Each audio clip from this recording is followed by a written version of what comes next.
E aí, pessoal, aqui é a Mi do blog recantodami.com e hoje eu trago pra vocês uma resenha tão boa de um livro que eu simplesmente amei. Mundo Novo, de Chris Weitz, lançado pela editora Seguinte.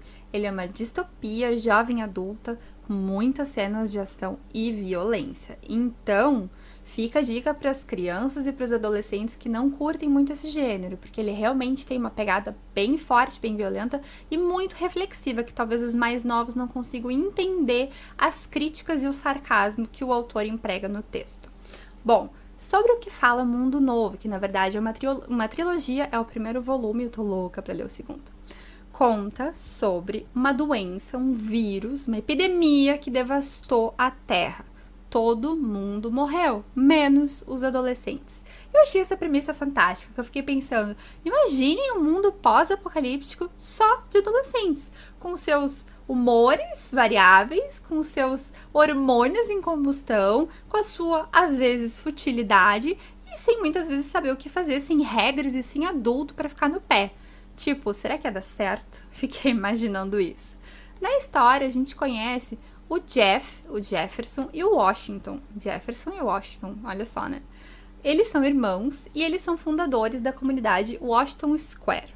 O Washington, ele é o generalíssimo, o chefe do bando.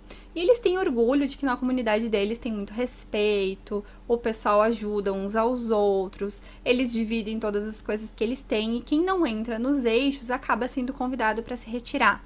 Eles basicamente vivem numa bolha e digamos que lá dentro a vida até que é feliz, porque eles conseguem se divertir, eles conseguem se entreter, então eles têm sessões de cinema em toalhas presas entre árvores, tem gente que toca violão durante a noite, o Jefferson geralmente reúne o pessoal para contar histórias, as pessoas continuam escutando seus iPods porque o crânio, que é realmente um crânio, ele consegue mexer em tudo quanto é máquina e fazer então os geradores funcionarem. O único problema deles é que a comida tá acabando, é muito escasso, os suprimentos todos, então cada vez eles saem um pouquinho mais do seu limite ali do perímetro para ir atrás de mantimentos. O problema é que várias gangues, várias tribos, várias comunidades foram se formando em Nova York e muitas delas não são amigáveis. Então existe o risco deles saírem para se aventurarem nisso também.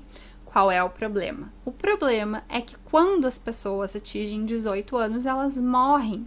Porque, na verdade, o que defende o organismo dos adolescentes são os hormônios.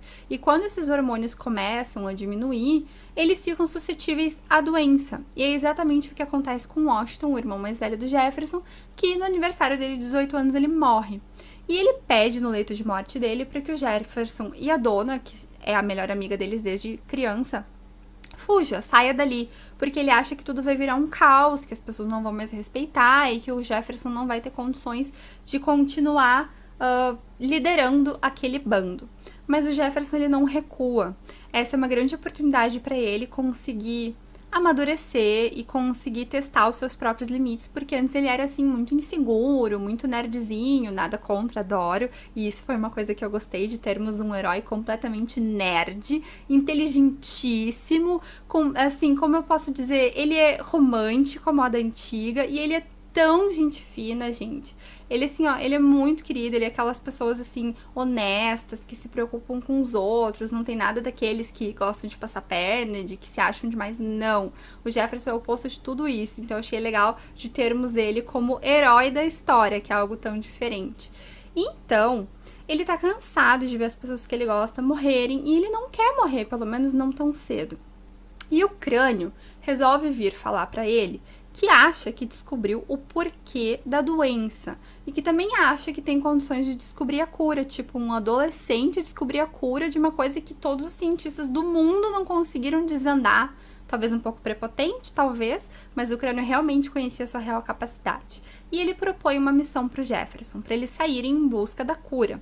E para isso o crânio precisa encontrar um artigo científico que fale sobre XYZ, que eu não sei dizer e não me peçam, mas na resenha escrita tá exatamente o nome desse artigo científico lá no blog. E eles precisam ir até a biblioteca de Nova York, só que a biblioteca é mal assombrada. E aí começa a grande aventura deles. Na verdade, tudo isso que eu falei é um grande resumo e é só o início da história, porque a história toda fala sobre essas aventuras que eles têm que embarcar para conseguir ir atrás dessa cura, que pode ser fictícia ou não, a gente não sabe se é delírio da cabeça do Crânio, porque o Crânio é um personagem muito fora da casinha, é aqueles personagens bem introspectivos, bem inteligentes, que não conseguem se relacionar com as pessoas, que não entendem o sarcasmo, que não entendem a fina ironia, que não entendem a piada, então é bem divertido, assim, o Crânio é um personagem muito bem escrito. Os capítulos, eles são escritos em primeira pessoa e eles são intercalados entre o ponto de vista do Jefferson e o ponto de vista da Dona. E a Dona também é uma personagem bem peculiar, porque ela é uma menina marrenta, que ela criou um escudo muito grande em torno dela para se proteger de todas as perdas que ela teve depois do ocorrido. E ela esquece o que é ser gentil, ela esquece o que é ter sentimentos, ela esquece o que é ser vulnerável. Então é bonito ver também o crescimento da personagem na história. O Jefferson, de mesmo modo, como eu já falei pra vocês, o Crânio também me chamou bastante atenção. E além deles, nós temos, integrando essa expedição, a Minnie Fu e o Peter. O Peter é um afrodescendente, vulgo negro, porque eu não sei porque que as pessoas não podem mais falar que é negro, porque é impoliticamente correto, pelo amor de Deus, e é gay, ou seja, é uma combinação bem bombástica, ele era um menino que sofria muito bullying. Isso é uma coisa que me chamou atenção nesse livro, porque depois que os adultos morreram e as regras acabaram, parece que o preconceito também não tem mais lugar na história. É muito interessante, porque pra eles, que estão apenas tentando sobreviver, que o que importa é ter o que comer, eles não estão nem aí. Quem se relaciona com quem transa com quem, o que é a preferência de cada um.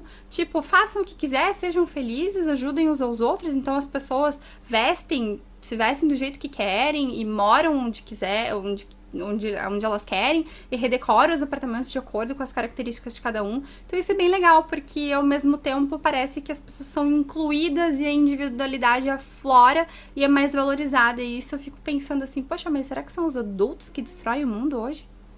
Não sei, fiquei pensando. E temos a Minnie Fu também, que é uma menina que ela de doce só tem o rosto, ela é toda pequenininha e ela é muito marrenta. Ela quer provar a todo custo que ela é forte, mesmo que para isso ela precise impor a violência aos outros. E ela quer ser aceita, ela quer ser partícipe num grupo, ela quer se sentir como sendo importante e quer provar o seu valor. Então ela tem um papel muito importante nessa história. E nessas aventuras todas que acontecem, como eu disse, temos muita violência, porque temos adolescentes com R15, com armas, com carabinas, com pistola, e lutando entre si, e vai tiro pra tudo quanto é lado, e vai sangue pra tudo quanto é lado, porque é a lei da selva, né? Então nós não temos mais regras, não temos mais moeda de troca, não temos mais desigualdade social, porque na verdade quem era rico pouco importa, o dinheiro não valia pra nada. Na verdade, quem acabou herdando a terra são os inteligentes, os nerds, porque eles sabem o que fazer com o gerador, eles sabem cultivar comida, eles sabem, né, cuidar dos seus próprios interesses, e também aqueles que sabiam lidar com a terra em si. Então foi bem interessante essa reviravolta toda que teve. O que me atraiu nesse livro? Em primeiro lugar, o Chris Weitz, talvez vocês não conheçam, talvez não de nome, porque esse é o primeiro romance dele. Mas se eu disser pra vocês que ele é diretor e roteirista e que ele dirigiu Lua Nova, vocês sabem quem é? Eu acho que sim, até porque deu uma grande polêmica quando mudou a diretora de Crepúsculo pra vir o Chris Weitz pra Lua Nova. Então o Chris, ele é mais conhecido pelo trabalho dele de roteirista e de diretor. E o que tem me chamado a atenção é que esses últimos livros que eu tenho lido, escritos por roteiristas, por exemplo, como foi A Espada de Kuromori, do Jason Rohan, eu noto que as cenas, principalmente as de ação, são muito mais bem descritas. É fácil a gente ler o livro e ter realmente a sensação de que tá vendo um filme. Então eles se preocupam muito mais em fazer cenas muito mais elaboradas e parece que eles têm um conhecimento muito maior de como é uma cena de ação. Outra coisa que eu noto é que aqui, por exemplo, a gente tem muitas citações de artigos científicos, de dados técnicos, dados de medicina, de biologia, de economia, de tecnologia, e parece que o autor teve uma grande preocupação em fazer pesquisas e falar de coisas muito bem embasadas. E eu noto assim pelo próprio Jason Rohan, ele também teve esse mesmo cuidado, porque talvez na hora de elaborar um filme, eles tenham que ter um embasamento científico muito forte. E eles acabam colocando isso no livro também, então é muito legal. Mas o que eu mais amei em Mundo Novo foi a escrita do Chris. porque é uma coisa tão rara de se encontrar um autor que realmente consegue incorporar a alma e o pensamento de um adolescente, em que a gente lê e parece realmente estar lendo algo sendo escrito por um adolescente. É fantástico. Ele conseguiu colocar todas as gírias, todos os dramas, todos os pensamentos. É muito legal. E os diálogos são completamente sarcásticos. Ele também tem uma crítica muito forte em relação ao nosso modelo social, político, econômico, ao consumismo em demasia e a todos os efeitos nocivos do capitalismo em relação a gente e também à nossa sociedade. E ele também fala sobre toda a dificuldade que é a gente enfrentar um mundo pós-apocalíptico, estando tão acostumado ao luxo, ao conforto. Então, mostrando como esses adolescentes conseguem se virar e a dificuldade de muitos deles de deixarem o passado para trás e de seguirem em frente em busca de um futuro. E tem essa mensagem muito importante, porque como eles não têm uma cura e como aos 18 anos eles morrem em função da doença, é como se eles tivessem esse vácuo na vida dele, de como é ruim não ter um futuro. Então, acabando, alguns, digamos, não ligam pra vida deles e fazem o que querem porque sabem que vão morrer, e outros ficam com aquela sensação de melancolia horrível de sabendo que eles não podem fazer muitas coisas porque daqui a pouco eles vão morrer. Então, é um dilema bem complicado trazido no livro. É um livro que eu amei demais, é uma das melhores distopias que eu já li no ano, porque Mundo Novo realmente consegue ser completo e arrebatador. E o final, eu queria socar o livro, eu digo no bom sentido, porque o Chris me pegou assim, ó, com as calças na mão, sabe? Tipo, como o pessoal tá falando agora, ai, caiu o forninho. Eu não entendo esse negócio, mas é o Eita, Giovanna, caiu o forninho. Todo mundo fala agora. Porque o final é tipo, oi. Ele dá uma volta, gente. Eu não posso falar, mas ele dá uma volta. Eu leio assim, não. Primeiro eu fiquei com muita raiva. Depois eu digo, gente, é sério isso? Sabe? É uma coisa. Eu preciso do segundo livro. É muito bom. E pra quem gosta de distopia e de jovem adulto ou infanto juvenil, vai se apaixonar por um mundo novo. Fica a dica de leitura pra vocês. Espero que gostem. Se lerem, não deixem de comentar comigo. Vamos trocar figurinha, que eu quero saber o que vocês acharam, tá bom? Essa é a resenha de hoje. Espero que vocês tenham gostado. Se tiverem gostado, não esqueçam de clicar em gostei, favoritem o vídeo, inscrevam-se no canal e fiquem de olho nas próximas vídeo resenhas. Um grande beijo pra vocês e até mais. Tchau, tchau!